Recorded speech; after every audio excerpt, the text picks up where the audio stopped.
Jo com a record tinc molt mala orientació, molt dolenta, i sempre record com això, perdre'm-me per carrers laberíntics que quan ets gran te n'adones que són els gerànids, simplement, per arribar en aquesta llibreria.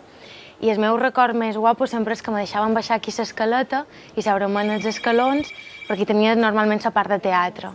I és com, així, assegunes d'això i llegint els lloms d'aquesta llibreria. Crec que a mi sempre m'ajuda a ordenar-me, perquè el meu cas, no sé, pensar molt ràpid o és molt caòtic i un poc també hiperactiu, llavors crec que m'ajuda a ordenar, com a treure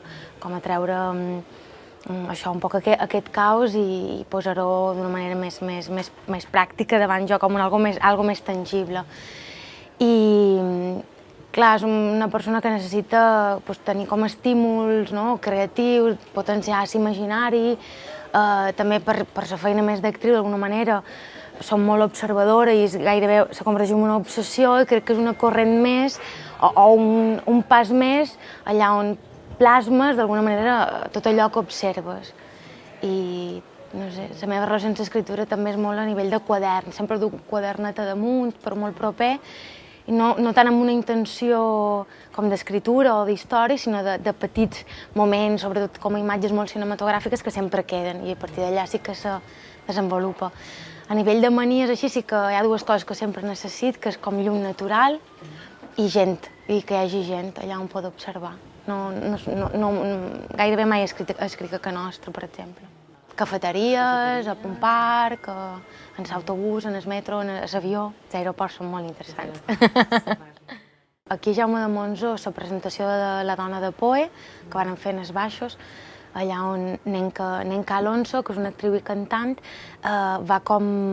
va musicar algunes lletres del llibre anterior de Podríem i alguna de La dona de Poe.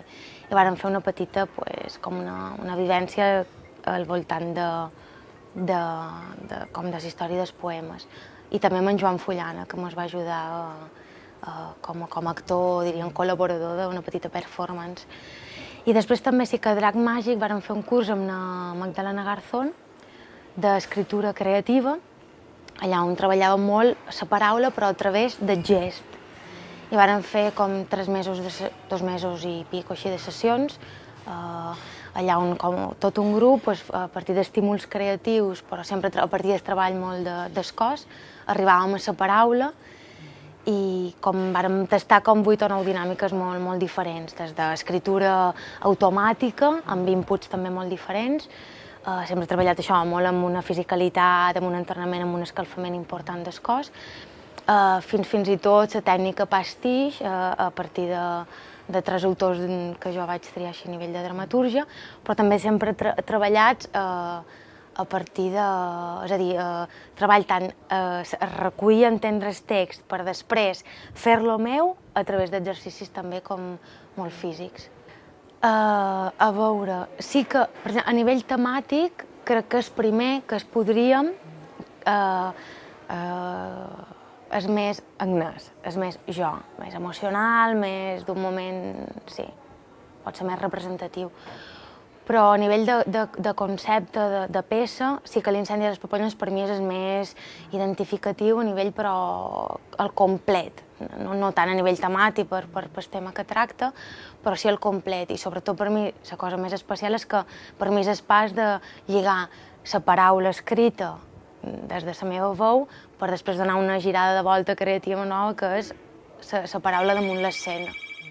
I per mi és com el projecte que d'alguna manera tampoc és que no en tingui tants, com que només n'hi ha 3, llavors és com cada vegada és un passet més.